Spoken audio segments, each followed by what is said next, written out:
We're back. Another week. Managed to get these on a good rhythm and pace as of late, so I'm going to try to continue that. So before we start the podcast, nothing major to announce, nothing major to report on, I guess. My thoughts are, just want to remind you guys, if there's topics or things you want to kind of have a little back and forth about, or this sounds douchey, but things you want my perspective on. I even sound douchey saying it's going to be douchey for you to ask me for something, even though this is a podcast that's primarily me talking about my thoughts, whatever, ego issues. And so, yeah, if you have any of those things, send them my way. You know how to get a hold of me. And maybe we'll add it as a podcast topic as a whole, or maybe just like a little back and forth in the beginning before the podcast. Besides that, shout out to the real ones, the ones listening, the ones that give me the feedback, the ones that kind of go back and forth on topics or, give me things to improve upon. That's always fun. And that's it. I will leave you guys with the actual podcast. Last week's podcast was a little bit, how do I describe it? It was dipping the toe into what the larger ocean is of this podcast. You're going to sometimes get that from me. You're going to get sometimes a little bit more of the intensity, a little bit more of the darker thoughts, a little bit more of that versus the lighter stuff, right? And that's just probably speaking about my way of viewing things more than it is about maybe anything else. I think I relish sometimes in the challenge. I relish sometimes in the darker aspects of things. And sometimes those are motivating factors for me. And eventually you'll figure that out. And eventually you might even get to a point where you see why I am how I am. We'll eventually get to those points. Once I feel like we've had plenty of dates, and I feel like you and I had connected enough to where I can feel comfortable opening up a little bit. So, with that being said, I think this podcast is an extension of last week's. Last week's we talked a little bit about how your external factors, you're in the nature-nurture discussion, the nature aspects of your life do affect you, right? We kind of talked about that a little bit and how those could affect you negatively, and how you as a human are probably as impressionable as you were as a child. You just don't think about it, especially when you have a large entity that is use focus groups and data to really tailor things towards data and media and views and whatever that really break into your psyche, right? That was the point of last week's podcast. And I will say there was a bit of me that felt like I could have been a bit more precise in the way I presented that, right?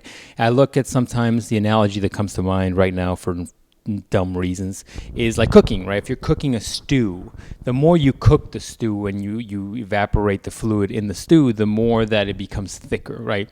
And in certain respects, I like these podcasts to be a thicker soup. Why? Because I don't have the time nor the energy to edit and prepare a 3-hour podcast like Rogan does, right? He's got a team associated with that. I also think that for something like that, a long-form style podcast, you need a little bit of back and forth. That back and forth is essential for really figuring out the information and really just diving deep and figuring out if there is any cracks in the armor. That's always the goal with information. If you're coming at something objectively, you're going to look for the cracks to see how right or wrong you are. And even then, there might be some cracks that are microscopic, things that you won't see unless you're looking at things through a microscope. Those are all bad analogies, but you get my point. So with that being said, I think in life, sometimes everything can be a double-edged sword. You can look at something like the media you consume and how it's affecting you negatively, but you can actually almost do quite the opposite. And in my life, I think one of the most challenging things that I have attempted to do on a broad scale, is take what you have and take what you get from life and try to convert it into something positive, right? That is, right is my new thing, isn't it? I've just noticed that. That saying of turning lemons into lemonade, it's the same exact thing. You take the energy you receive from the world or life or whatever you want to call it, God, and you try to repurpose it into something positive. Use it for your own benefit. Use it for the good, right? Freaking right again. I'm going to stop doing it now. I'm going to stop acknowledging it right now. That's the ultimate goal. The ultimate goal would be to take that energy that you receive and to use it for something positively. And that is incredibly challenging, especially for someone like me who tends to, sometimes look at things like a half-glass person, right? And one day I'll get into my half-glass positivity mindset, but we'll get to that at some point. But that's been I digress, back to the point. Ultimately, the biggest thing for me, the biggest challenge has been to take those things and to do it and turn them into positives. And I've done it. Can I say I've done it in the large portion of my life? I can never say that, right? But there is some things there to talk about. So I think when we talk about last week's topic and we talk about the way media targets you, the way that negativity targets you and affects you on a daily basis, the way that bleeds off to people around you, the way that you are susceptible to negativity, even though you choose not to subscribe to it. All of those topics are I still believe in them. I still believe that those are real things. And if, you think you're above that, I'd love to sit down and talk to you.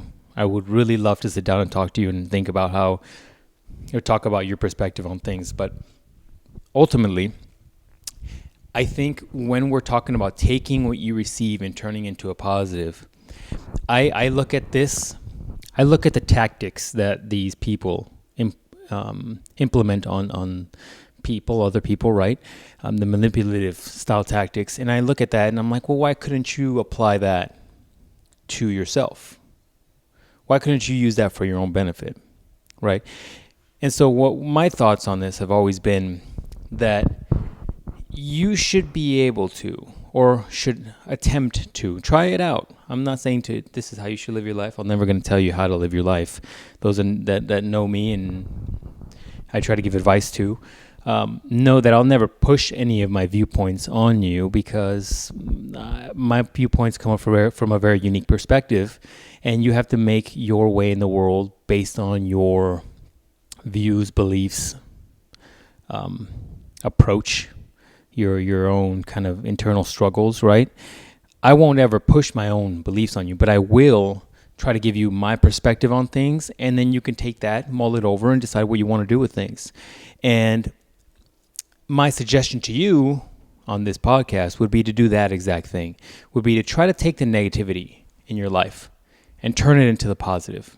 The positive might not be apparent to you at the moment. It might not be something that you automatically comes to you and you're like, this is what I need to do with this horrible card I've just received. But sometimes you can. And in my experience, there is always a positive to the negative. Was that Einstein theory? There's always opposite and equal reaction, right? So there is always something that can come of it. It just depends on whether or not you could take yourself out of the moment to not be super emotionally distraught on that moment and flip it around and really start looking towards it. As I look up, I see the cabinet door that I messed up. Very, very kind of funny that came to mind as I was saying that. And while I know there's errors, in fact, in all my work, there's errors. If somebody tells you that their work is perfect, they're blatantly lying to you. There is no perfection, not with humans, right? There's different degrees of errors. And that door probably is my greatest error, probably on this cabinet project. And as I look at it, like, it sucks, right? And I know it's there, and I know where all my errors are, to be honest with you. Part of putting so much emotion into this project. But as I look at it, like you have to almost look at it and say, look, this was an opportunity. It sucked. Don't get me wrong, it sucked. But this was an opportunity to learn how to patch this up. This is an opportunity to learn how well I could fix something like this in the future. And it gives me more experience in those areas. Experience that nobody really wants to have, but it's useful to have when you need it. And that's what I mean by taking the positive and putting into, or negative and taking it into a positive. You got to sometimes look at life like that, because it is a greater, more joyous life experience when you cannot sulk in the negativity, when you cannot swim in the pool of just dark thoughts that whether because of your actions or because of life's intervention are happening to you. Right? I think if you can learn essentially to do that, then you're going to be far happier in your life than if you just sit there and feel like the victim. One day soon, we will talk about my view on victim mentality. It's a pet peeve. Spoiler. But we'll talk about that later. But ultimately, I think that's kind of my major tip of the day, or my major thought of the day, right? That's my point, is that last week's podcast was a little dark because it's maybe eye-opening for some of you. Maybe it's something to consider for some of you. But I think the positive in that is that there is the opposite effect, is that you could manipulate the situations for your own benefit and probably benefit greatly from it. A stemming branch of this idea is the idea that, like, how much of who you are is tied to your experiences in life. And when I say that, I mean voluntary experiences, right? When I was a young man, I played a lot of video games, and I played a lot of things. Not what I mean by that is, like, not stuff that you could just put down and you forget about. I played a lot of things that were very impressionable on my mind when I was younger. A lot of RPGs, a lot of JRPGs. For those that don't know, those are role-playing games where you're essentially a character that goes on this crazy adventure. It's almost like the video game adaptation of a book, right? And I played a lot of those things. And I can honestly admit to you that a certain degree of my mindset and my views are based on certain things that I've lived through. And some of those games can be very impressionable in youth. The mindset of the hero's journey, the progress of going from a childlike figure to a person that's doing incredibly impressive and incredibly, like, daunting things, and surviving the challenge and taking on the challenge, right? Those are all things that are part of my upbringing and part of what I kind of lived through, and they were incredibly impressionable in my life. And I think those things are still applicable to you to this day. And how much of that stuff you surround yourself definitely applies to who you are and what you end up being in life. Right? We are constantly evolving as humans. We are constantly sitting there and changing our viewpoints. And if you're sticking to the same person you were when you were a teenager, you're probably not challenging yourself enough for different views. But my viewpoint on this is that you can use these things for your own benefit, and choosing to consume positive things, choosing to consume things that sit down and give you thought-provoking, mind-altering, not drugs, but mind-altering ideas. These are things that could change your life. These are things that could change your viewpoint and your perspective and really solidify you as a better version of yourself. I'm not one of these people that poo-poos video games because, like I said, those were very impressionable in my youth, and they helped develop, I'm not going to say a good chunk of views, but values and views on life were definitely very impressionable for me in that age. And I think you could do that at any age. You could do that now. You could do that as an adult, as a child. And this isn't just video games. This is your friendships, the materials that you're reading, the social media you're consuming. I think your circle of people around you definitely affect who you are and how you choose to live your life. Probably more so than maybe other things in your life, right? Ultimately, my point to all this is saying that while last week's social media and media podcast was probably very intense, and probably maybe kind of more in the negative realm of this podcast, I think you need to sometimes know of the negatives to see the positives. And that's the same philosophy that I've been trying to preach to you on this podcast. Knowing that there are negatives in your life helps you identify them and helps you maybe correct some of those errors, but then also knowing that you could use those to empower yourself, to motivate yourself, to develop a better version of yourself is even further empowering than just choosing to cut everything off out of your life. And that's it, ladies and gentlemen. I hope that gave you something to think about. I hope that gave you something to consider in your life. And I hope to talk to you guys next week.